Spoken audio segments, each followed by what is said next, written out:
Ahoy, matey! This is a fine ship you are traveling on. So glad we came upon it for a visit. The captain of this ship did the sensible thing. To run is to die, to pay is to live. We've cleaned the pockets of this sniveling lord. What else does your father have of possessions upon this ship, lady? He's not my father. He's my husband. My apologies. Quite the man, soiled himself and everything. My apologies indeed. How dare you, beast! I do not want the pity of a pirate. I would not recommend that course of action. What course of action? Jumping overboard, swimming to shore, you're still miles from the coast, and you don't look like you have much practice, not to mention the sharks. If given the choice of jumping myself or being thrown, I choose to jump. No one is throwing you off this ship today. You will live for us to meet again. May the sea always sing for you. Hi everybody, I'm Joe. And I'm Mary. And we're Book Buds! I won an advanced reader copy for Mary. He did. Tempest, Victoria Aveyard. I was so excited. This arrived in my mailbox and I was like, what is this? I didn't order a book. I thought it was a book that my kids ordered. And I'm like, not processing what's on it. And then I see the author's name and I'm like, Victoria Aveyard. I'm like, I want this book. Why is this in my house? Right, because we share the Book Buds Goodreads account. Yeah. So I always, whenever I see a giveaway contest, I always enter, and I didn't even notice that it's your address. So you just magically got it one day. And so when I got it, I'm like, maybe I entered in something and I won this. I didn't even realize like you had done it, because sometimes I click on them occasionally, but like it wasn't until I found the email that we ignored. Right. And I'm like, so you get an email, but I'm very bad at checking the Book Buds email. Just to let you know, if you need to contact us, Wait a figure out another way. We'll see it eventually. So I didn't know we won. Yeah. So when you said it, I was just like, what? I don't know what you're talking about. Because I enter those things constantly. Yeah. That's so funny. But this is like, have you ever gotten an advanced reader copy? One. This is my first. I'm so excited. I was like, honored. No, I'm lying. I never did. I won one contest, but it wasn't an advanced reader's copy. When does this book come out? September 2026. Wow, that's so exciting. I got to read it before you guys. Yes. That's never happened to me before. So yeah, Victoria Aveyard, I love her. She wrote the Red Queen series, an awesome fantasy series. So if you haven't read that, I highly recommend it. This one does not, I think people are going to feel like it doesn't match her previous publications, because there's not fantasy in this really. There's like an essence of fantasy, like it might come in this. I think this is going to be a duology, and it's about like pirating stuff. They're out at sea all the time, pirates, whatever, and they always say like, may the sea always sing for you. So like and there's this captain that seems kind of like he has like a real mastery of the water, and it seems like there's an essence of a magical connection to the water for him that's enhanced compared to other people, but it's not spelled out. And to me, that's not enough to scream like I'm reading a fantasy novel, Right. And her other series, Red Queen, was an excellent fantasy series that had like the blood that was silver and had different powers and whatnot. So very different kind of book. So people should know that when they pick it up, so that you don't like have expectations that aren't met. Yeah. Great cover. Look at these waves. Yeah. I was excited about being at sea. I was excited about pirates. You like the sea. I do. And like, I love like, sirens and things like that. That if you can add that fantasy element into it. But it was fun just being with pirates at the sea. We have two different timelines of, that she labels the chapters before and after. And there's a lot of going back and forth between them. So before, we're with a character, Lady Katrine Rose, who was forced to marry like a wealthy man, and live the proper life and be the good doting wife. And she has like no spine and no voice, and she's just like a thing to use by her husband. And they are leaving their homeland, crossing the Lyrian Sea, and their boat gets stopped by pirates. And you see what a sniveling weakling her husband is. It's like ridiculous. So that's her before life. And then her afterlife is when she's the widow Rose, and she has run a tavern for pirates in the past, and she now leads the life of knowing all the pirate goings on and things like that. And she's been tasked with hunting down a pirate or hanging herself, because the Navy is hunting and killing all the pirates. They are trying to take back the lands and the seas and really like own things and just wipe out pirates. And she's seen as somebody that can help them to accomplish that. Otherwise she's gonna hang. Oh, wow. Okay, so the book starts super strong. It starts with an after chapter, and I have 2 sections that I marked that I want Joe to read. He likes reading out loud. I do. To give you like the bang that it starts with. Okay, listen up, it's good reads. Okay, so this is like a point where they're talking about the main area of the town that's got like an archway. Okay. Once the arch had held the black flag, but the Meridian Navy burned it upon landing. Now the nooses hung in its stead, the body's flag enough. Her gaze snagged on the last salt-eaten rope in the line, its loop undone, leaving no trace of the man it once held. May the sea always sing for you, Cat whispered, so low the gentle waves swallowed up her words. So I thought this painted a great picture of like the death that's all around. You know, like you're entering into the story of like pirates are just really being defeated, and she's just like walking amongst their hanging corpses, you know? Yeah, the flag used to be there, and now the bodies are up there instead. The pirates are crumbling. This is like not going well for them. And speaking of not going well for them, we have a section about what happens to one of their like biggest leaders. Okay, so start from right over He did not break there. Yeah, so they captured one of the main pirate captains, and they're like torturing him. Okay. Okay. He did not break when the governor's men put him to the screws for information on the scattered pirate armada. He did not break when Meridian bluecoats marched him through the city at gunpoint.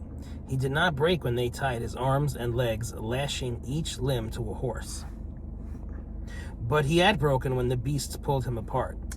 If only that was the end of it, Cat thought, passing the corpse. It was a cruel way to die, but even a crueler way to rot. Governor Osperin had the pirate lord nailed to a post in the square, his limbs sewn back into place. Now, Moravant seemed a child's broken doll, hastily mended by a neglectful mother and growing more gruesome by the day. A thin boy with mad eyes sat by the body, forever perched on his little stool. He kept a knobbly stick in his hand to chase off the birds. That was Governor Osperin's orders, too. Moravant was not even worthy of the crows. Whoa. Right? That's messed up. Oh my goodness. Yeah. Brutal. Yeah. So it was like a nice quick jump into like, this is some serious pirate stuff that we're gonna have. The main character that we follow, Katrine, like when she's her earlier phase, like she, you know, doesn't break a nail kind of thing, you know. She is just very weak character, like not she doesn't have a voice, she doesn't have any personality, and then she's like meeting pirates on this ship, right? And it's like terrifying and kind of exhilarating at the same time. She does catch the eye of the Valerian Kane, one of the pirates that comes aboard the ship, and she's just like entranced with him, even though she's married at the time to this idiot. And she starts to see now bloodshed and things like that that's happening. And over the course of the book, like there's some serious blood splattering here and there. It gets more intense. And it really does change her, of course, as a person, as a character. She becomes a very different person through all of this. And she really becomes a person that has to just survive for herself. She's drawn to this now pirate life. I think a lot of people in the book kind of are drawn to pirates because they do what they want, you know, they live the life that they want to live, you know, take what you want. I mean, pirates, I'm thinking, you know, they got the eye patch, they got the hook, they got the peg leg. It's a very violent way of life. They keep losing things. But they get the riches and everything, you know. They steal the treasure chest. And they drink and have a good time. With their parrots on their shoulder. There were no parrots in this book. Were there eye patches and peg legs? Not really. No? The pirates were handsome and fun. Oh, those kind of pirates, I see. Handsome and fun. So if a ship is overcome by pirates, if there's Navy officers or any men, like if there was like she had like a butler with them, they could choose to leave the regular life that they had and join the pirates.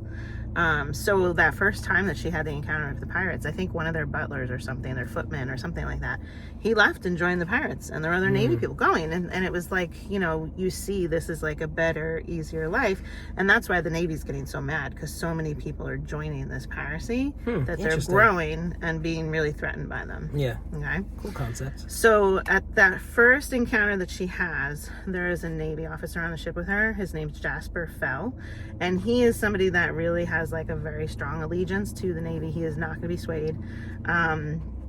And she doesn't necessarily like him. He's kind of a gruff guy that follows all these laws very sternly, but he can't seem to leave her life. He's there when this happens. He comes back another time when there's another thing that happens in her life. And then he comes back again when she's threatened that she's either going to hang or she has to bring him to Valerian Kane so that they can get this last major pirate threat under control. And so in the after chapter, she is with Fell, going and saying like, yeah, sure, I'm going to try and figure out where he is so that you can have him and not me. But she's struggling with these feelings also of, you know, my heart is with Valerian Kane. Like, he was my one passionate love that I had. And you don't really get to see the passionate love. It's like tense throughout the whole book. And you're like, where is it? Where is it? They talk about it having occurred in the past. And then like she's finding him and reuniting through the book. Makes sense? Yeah. Okay. So is this basically a love story? There's like this element of love throughout it because there's this tension of her being drawn to him, and you know that there was something there and there could be again, but they're basically like enemies through the whole thing. There's a lot of anger towards each other. So while there's that love interest, there's not like, you know, passion scenes like that in the book and whatnot, you know? Okay. So did you like this book? I enjoyed it. It was different from what I was expecting, but I'm really looking forward to the second book, and I think it's really unfair that I had to get advanced reader copy because now I have to wait longer. Extra long. Yeah, I want to see where they take this relationship and if anything else develops with the sea singing, you know? But if Victoria Aveyard is new for you guys, definitely check out her Red Queen series. I love that so much. May the seas always sing for you. If you're enjoying Book Buds, give us a thumbs up. And share us with your friends. And subscribe to our channel. Book Buds! Are these guys readers or actors? That scene was amazing! What is it called? Tempest by Victoria Aveyard. Tempest, Victoria Aveyard. You don't have, if you want to just say that you got it for me, I can say the title. Well, now I practiced. Okay. You're a pro. Yeah. Do you see how much better my eyes look when they're open? I can't keep Well, them not open. that much. But Don't. they're always like this because of the glare. Yeah, mine too. Okay. Yeah, I'm ugly with my eyes like that. But my eyes are so pretty. People should see Yeah, them. but that's scary. No matter what the color is. It's scary. I was like Beetlejuice when his eyes pop out. I know. Oh, God. And when I was on this trip that we were just on, the water was really rough, and I videoed the splashing, heavy, crashy waves. You did? Put that in You the background. prepped? Yeah. I love it. I just filmed that, Love it. not knowing what I was going to use it for. But I was like, after I was done, I'm like, oh, I can put it in this because it's for the pirates. I have to find a scene to go with the water. Yes. So yeah, so we're gonna have to green screen. Yes. I like green screen. And I have to find pirate hats. I know I've had them in the past, but I think I got rid of them. Yeah. You Didn't know we any- wear them once Yeah, for sure. in that video? And I feel like I threw one out, so I don't know. How many times have to tell you not to throw away these damn Dude, things for I book can't buds? keep everything Not forever. everything, but a pirate hat? I Come can't. on. I can't keep everything in my Well, house now you're forever. searching for one, and now we don't have it. We'll see if I find it. Okay.